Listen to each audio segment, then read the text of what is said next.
ভাবতে পারেন একটি সাহিত্য পত্রিকার নামে একটি সাব পোস্ট অফিস বা উপ ডাকঘর, এটা কখনো শুনেছেন? আমরা তো জানি ডাকঘর হয় কোনো রাস্তার নামে বা কোনো অঞ্চলের নামে, কিন্তু একটি সাহিত্য পত্রিকার নামে একটি উপ ডাকঘর।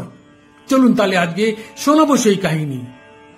নমস্কার বন্ধুরা, আজকের এই ডিজিটাল যুগে দাঁড়িয়েও আপনারা যারা একটু আধটু পোস্ট অফিস বা ডাকঘরের খোঁজ খবর রাখেন তারা জানেন যে ডাকঘরের নাম হয় সাধারণত কোনো রাস্তার নামে কিংবা কোনো অঞ্চলের নামে। কিন্তু আজ থেকে 119 বছর আগে অর্থাৎ 1906 সালে কলকাতার বুকে একটি উপ ডাকঘর তৈরি হয়েছিল একটি সাহিত্য পত্রিকার নামে। কি অবাক হয়ে যাচ্ছেন বন্ধুরা? তাহলে চলুন আজকে আপনাদের সেই গল্পই শোনাই। আপনারা ভিডিওটি দেখতে থাকুন আর আমি আপনাদের একটু একটু করে গল্পটা শোনাতে থাকি। আজ থেকে 121 বছর আগে অর্থাৎ 1904 সালের কথা। আজকের মধ্য কলকাতার চোরবাগানে রমানাথ সাধু লেনে তারিণীচরণ চন্দ্রের বাড়িতে শুরু হয়েছিল একটি সাহিত্য পত্রিকার ঐতিহাসিক জয়যাত্রা। তারিণীচরণের ছেলে কৃষ্ণদাস চন্দ্র ছিলেন একজন সফল ব্যবসায়ী, কিন্তু তার সাহিত্যের নেশা ছিল প্রবল। তার সাহিত্যের নেশাই তাকে একটি পত্রিকা প্রকাশ করতে উদ্বুদ্ধ করেছিল। রবীন্দ্রনাথ সেই পত্রিকার নাম দিয়েছিলেন অর্চনা। অর্চনা বানানটি ছিল অ চয়ে চয়ে রেফ দন্ত নয় আকারের না।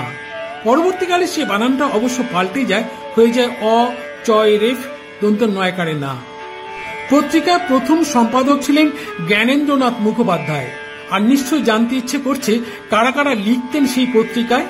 বলছি, কৃষ্ণদাস চন্দ্র তো লিখতেনই, আর তার সঙ্গে লিখতেন উমাচরণ ধর, ব্রজসুন্দর সান্যাল, জীবেন্দ্র কুমার দত্ত, ফকিরচন্দ্র চট্টোপাধ্যায়, কেশবচন্দ্র গুপ্ত, ধরিত্রী দেবী, নলিনী ঘোষ, কেশবচন্দ্র গুপ্ত প্রমুখ ব্যক্তিত্বরা।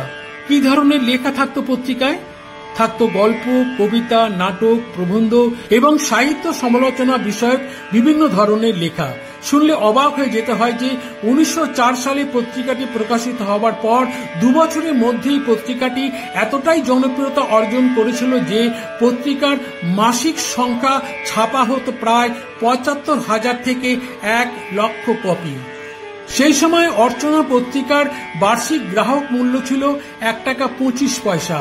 আর পত্রিকাটি এতটাই জনপ্রিয়তা অর্জন করেছিল যে সেই সময়কার নামি নামি কোম্পানিরা এই পত্রিকায় বিজ্ঞাপন দিল, যেমন টাটা স্টিল, বামার লরি, বসন্ত মালতী, জিসি লাহার মতো কোম্পানিরা ওই অর্চনা পত্রিকায় বিজ্ঞাপন দিত। বন্ধুরা, এবারে আপনারা পর্দায় দেখতে পাচ্ছেন ভারতীয় ডাক বিভাগের অর্চনা পোস্ট অফিস লেখা বোর্ডটি। এবারে আপনাদের যে বোর্ডটি দেখাবো যেখানে লেখা রয়েছে অর্চনা উপ ডাকঘর বা সাব পোস্ট অফিস। এবারে আপনাদের শোনাবো এই অর্চনা উপ ডাকঘর কেন তৈরি হয়েছিল। তবে তার আগে এই পত্রিকা সম্পর্কে আরো 2-1টি কথা আপনাদের জানিয়ে রাখি। পত্রিকাটি যেমন জ্ঞানী গুণী মানুষদের প্রশংসা কুড়িয়ে নিয়েছিল, তেমনি সাধারণ মানুষের মৌন জয় করে নিয়েছিল। কি ধরনের লেখা সেই সময় ওই অর্চনা সাহিত্য পত্রিকা প্রকাশিত হতো তার নমুনা তুলে ধরলেই আপনারা বুঝতে পারবেন পত্রিকাটি কেন এতটা জনপ্রিয়তা অর্জন করেছিল। ফণীন্দ্রনাথ রায়ের বাগ্মিতার উপর বিশেষ নিবন্ধ, সিরাজদৌল্লার উপর নানা রকম লেখা, জয়দেবের উপর ব্রজসুন্দর সান্যালের নানা প্রবন্ধ, আমির খসরুর 2টি কবিতার উপর কেশবচন্দ্র গুপ্তের আলোচনা, রামায়ণ মহাভারতের মতন 2টি মহাকাব্যের উপর কিছু গুরুত্বপূর্ণ বিষয় নিয়ে আলোচনা করা হয়েছিল অর্চনা পত্রিকায়। জ্ঞানেন্দ্র নারায়ণ রায় ও রামদয়াল মজুমদার ধারাবাহিকভাবে সেই সব প্রবন্ধগুলি লিখেছিলেন। কৃষ্ণদাস নিজে ছিলেন একজন ভ্রমণ প্রেমী। তার ধারাবাহিক ভ্রমণ কাহিনী প্রকাশিত হতো অর্চনা পত্রিকায়, যা সাধারণ পাঠকদের কাছে খুবই জনপ্রিয়তা অর্জন করেছিল। এইবারে বলবো অর্চনা সাহিত্য পত্রিকার নামে কেন অর্চনা উপ ডাকঘর তৈরি হয়েছিল সেই কাহিনী। সেই সময় পত্রিকা গ্রাহকদের বাড়ি বাড়ি পৌঁছানোর জন্য একমাত্র ভরসা ছিল ডাক ব্যবস্থা, কারণ ডাকযোগেই গ্রাহকদের বাড়ি বাড়ি পত্রিকা পৌঁছে যেত। সমস্যাটা তৈরি হলো সেখানেই। সেই সময় এমনিতেই ডাকঘরের কর্মীদের ওপর ছিল প্রচুর কাজের চাপ, কারণ সাধারণ মানুষই হোক বা বিশিষ্ট মানুষই হোক, একে অপরের সাথে যোগাযোগের একমাত্র মাধ্যম ছিল ডাক ব্যবস্থা। সেই সময় 75,000 থেকে 1 লক্ষ কপি এই পত্রিকাগুলি গ্রাহকদের বাড়ি বাড়ি পৌঁছে দেওয়ার দায়িত্ব ছিল বড়বাজার ডাকঘরের। তাদের সাধারণ দৈনন্দিন কাজ ছাড়াও মাসে এতগুলো পত্রিকা বিলি করা তাদের কাছে প্রায় এক প্রকার অসম্ভব হয়ে পড়ল। তারা প্রায় এই বিষয়ে হাত গুটিয়ে নিল। এইরকম উদ্বেগজনক পরিস্থিতিতে কৃষ্ণদাস স্টেটসম্যান পত্রিকায় একটি চিঠি লিখলেন তখনকার দিনের ভাইসরয় লর্ড কার্জনকে। সেটা 1904 সাল। কথাটা কানে গেল লর্ড কার্জনের। কৃষ্ণদাসের আবেদন মঞ্জুর হয়ে গেল। সাহিত্য পত্রিকা অর্চনার নামে প্রথম উপডাকঘর তৈরি হয় 1906 সালে 18 পার্বতী ঘোষ লেনে। পরবর্তীকালে 1917 সালে 51 টাকা 25 পয়সা বাড়ি ভাড়ায় 10 নম্বর পার্বতী ঘোষ লেনের বাড়িতে এই পোস্ট অফিস উঠে আসে। এই অর্চনা উপডাকঘরের একমাত্র কাজ ছিল অর্চনা পত্রিকা বিতরণ করা। আপনারা পর্দায় যে সরু গলির বাঁদিকে লাল রঙের বাড়িটি দেখছেন, এই বাড়িটি হলো অর্চনা ভবন। এই বাড়িতেই আজ থেকে 121 বছর আগে 1904 সালে অর্চনা পত্রিকার জন্ম হয়েছিল। বাড়ির গায়ে একটি প্রস্তর ফলক আছে, সেই ফলকটি আপনাদের দেখানোর চেষ্টা করছি। দেখুন, এখানে লেখা রয়েছে অর্চনা ভবন, ঠিকানা লেখা রয়েছে 8 বি রমানাথ সাধু লেন। এই বাড়িটি হলো কৃষ্ণদাস চন্দ্রের পিতা তারিণী চন্দ্রের বাড়ি। কৃষ্ণদাস চন্দ্রের উদ্যোগেই এই বাড়িতে অর্চনা সাহিত্য পত্রিকার জয়যাত্রা শুরু হয়েছিল। সেই সময় এই বাড়ি থেকে শুধুমাত্র যে অর্চনা পত্রিকাটি প্রকাশিত হতো তা নয়, অর্চনা পত্রিকাকে কেন্দ্র করে একটি সাহিত্যের আড্ডাও বসত। সেই আড্ডায় যোগ দিয়েছিলেন রবীন্দ্রনাথ ঠাকুর, গিরিশ ঘোষ, কুমুদরঞ্জন মল্লিক, মৈত্রেয়ী দেবী, আশাপূর্ণা দেবী, প্রেমেন্দ্র মিত্র, প্রতাপচন্দ্র চন্দ্র, বিপিন চন্দ্র পাল, সেই সময়কার দিকপাল মানুষেরা।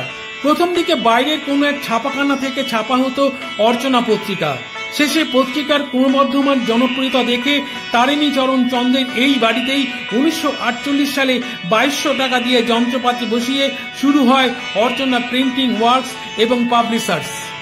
কৃষ্ণদাসের মৃত্যুর পর তার 2 ছেলে রণজিৎ এবং বাসুদেব অর্চনা পত্রিকা চালানোর দায়িত্ব নিয়েছিলেন, কিন্তু তাদের আন্তরিক প্রচেষ্টা সত্ত্বেও 1960 সালে পত্রিকাটির প্রকাশ বন্ধ হয়ে যায়।